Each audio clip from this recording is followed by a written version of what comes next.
I think we all need more examples of how nonviolent resistance is not passive, it is not submissive, it is not peaceful, it is disruptive. It confronts the cruelty, the oppression, the illegality of the regime head on. I think I'm going to make a number of videos about this over the next couple of days, but let me start with the courage of this woman.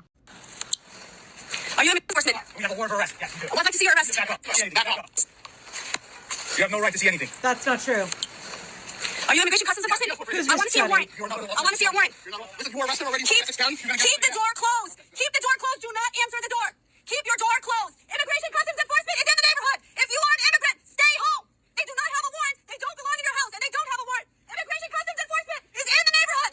Immigration customs enforcement is in the neighborhood. If you are an immigrant, stay home. Do not touch me. Do not touch me. Do not touch me. This is public property. This is public property. That's great. Shame on all of you. Shame on every single one of you. You're going on private property. No, this is not. You don't have a warrant. You don't have a warrant. You don't belong here. Show me. Show me. Show me your warrant. Every single one of you. Show me your warrant. Shame. Shame. Stay in your house. Are you okay?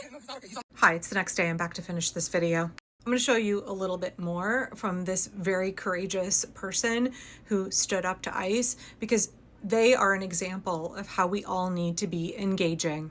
Before I show you a little bit more of what this interaction in New Jersey the other day was like, I would like to point out that that is a brown woman who is willing to stand up to a bunch of ICE chuddies, a bunch of whom will not even show their faces, who are armed, who are wearing bulletproof vests, who refuse to identify themselves, refuse to present a warrant, are absolutely trying to intimidate her, are lying to her. She has a right to see the warrant. She has a right to ask questions. She has a right to film. She has a right to be there. You could just see the size differential as that guy is all up in her face. And yet she's entirely fearless. She refuses to back down. She's fiercely advocating, warning folks in her neighborhood. You don't have to open the door. When ICE comes to your door, you do not have to open it. Hey, if you own a business, you do not have to let ICE in to come take your employees. They don't have real warrants, y'all.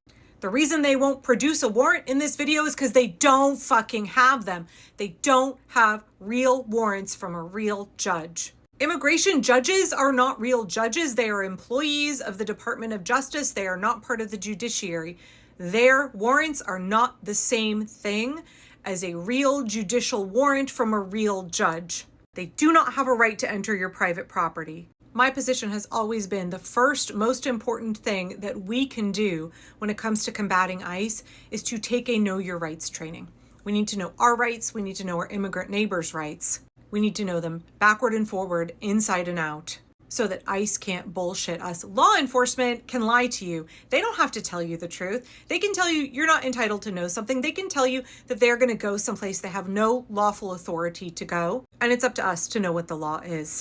Not only do these Gestapo fuckers not know what the law is, they have no intention of abiding by the law, and they certainly are not going to be truthful when you ask them about it. I want to show you a little bit more of this interaction, but she's doing two things at once. She's alerting her immigrant neighbors of what's happening in the neighborhood, that ICE is there, that they should not open their door, and then she is absolutely engaging with ICE in a way that is entirely legal. And then third, she's documenting what's happening. Take notes. Take notes of what she says, her attitude, her words, the rapidity of her engagement. That's all really important, and I think it's a model for all of us on how we need to behave. So hang on, watch this. Whoever's in the house, do not open the door. Whoever's in the house, do not open the door. They're not entitled to your private spaces. These people are thugs. They're abductors. Shame. Sorry, man. I'm so sorry. Yes, I'm happy to. Shame on you. Shame on you. You're fascist. Shame on you. Shame on you. Shame on you. Shame on all of you. Shame on every single one of you. Absolutely. Immigration customs enforcement is in the neighborhood. Stay home. Do not open your door. Shame. Look at them. What's your name? What's your name and badge number? Do not push me. Do not push me. Do not touch me. Do not have a constitutional right. Great. I have a constitutional right to record. Shame on you. Shame on you. A couple of things there. What we've noticed in other interactions is that ICE will try and argue you down. You just keep pummeling them over and over. Shame on you. How dare you? This is illegal. You're not allowed to do this. What's your name and badge number? What's your name and badge number? Where's your warrant? Show me your warrant. We need to be just ready, rapid fire at them. Do not let them get the upper hand. Do not let them get control of the conversation. Excellent, excellent demonstration of this tactic by this courageous woman. Also, did you notice in that interaction, there was the white man with his camera who kept trying to touch her, get up in her face. He lied to her, said he didn't have to tell her anything. And he seems to be really enjoying what he's doing. He seems like he's having a good old time. And then did you see how she pivoted and focused on the brown man working for ICE and said, shame on you, shame on you? You could see on his face how much more conflicted he was. It's so important when we are engaging with ICE that we remind them of how they are abandoning their humanity, how they are betraying people in this country. They are absolutely profiting off of cruel, illegal actions, and their conscience should be pricking them incessantly. They should be unable to sleep at night. It is our role to remind them, how dare you? How can you live with yourself? I know I said this in another video the other day, but I really think we should be employing more of the Hanoi Hannah techniques to try to demoralize ICE.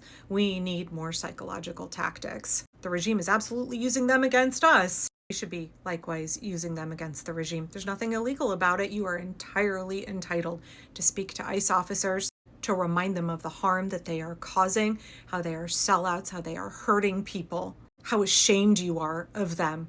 We're seeing more and more reports, including one that came out in the Atlantic last month, of how low morale is amongst ICE officers, especially career ICE officers who suddenly see that their mission has changed in a way that they're not comfortable with. We're getting more and more reports of how much it sucks to work for ICE right now, how they do not enjoy feeling hated by the community. Cool, maybe you should not be the American Gestapo. If you don't like being hated by your neighbors, maybe you should stop doing the will of a fascist dictator in order to get a paycheck.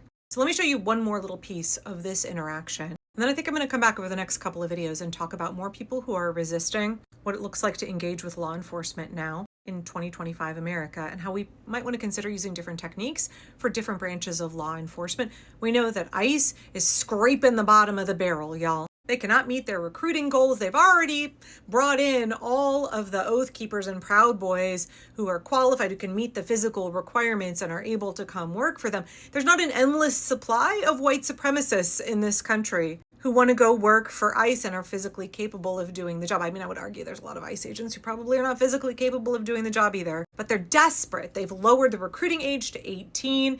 They're trying to sweeten the deal with all kinds of bonuses and student loan forgiveness. They've raised the upper age. Like, cool, they're trying to recruit geriatric ICE agents because they can't get anybody to come work for them. They're trying to get FBI agents, local law enforcement. They're trying to lure them in, and they're like, fuck off. We don't want to come work for ICE. We already work for the FBI. We already work for local law enforcement. They're forcing FEMA workers to go work for ICE. I'm telling you, ICE are the dregs of law enforcement. These are the guys who can't get a job anywhere else in law enforcement. They are the brown shirts. They are the stormtroopers. They don't have any of the same kind of training as people in other branches of law enforcement. I would not interact with members of the National Guard in the same way I would choose to interact with ICE. So I think it's important to understand when we try different tactics for different branches of law enforcement and different kinds of training. Let's look a little bit more at what this woman in New Jersey did the other day.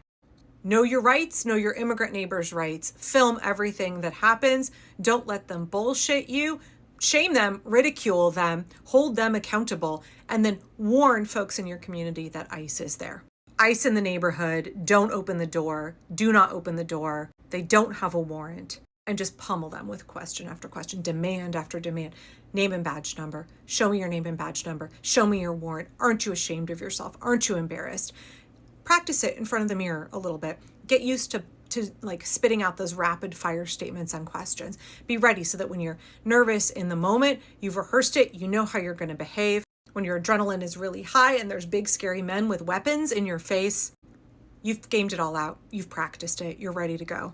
Role play with your friends if you want to. Role play with your local indivisible group, your local church group that's organizing to resist ICE, your neighborhood association. And if you need some more inspiration, watch the rest of this. Shame on you. What's your name? What's your badge number? Where's your badge number? Absolutely. You guys could be anything. We don't know. We want to see your badge number. We want to see your badge number. Shame. What's your name?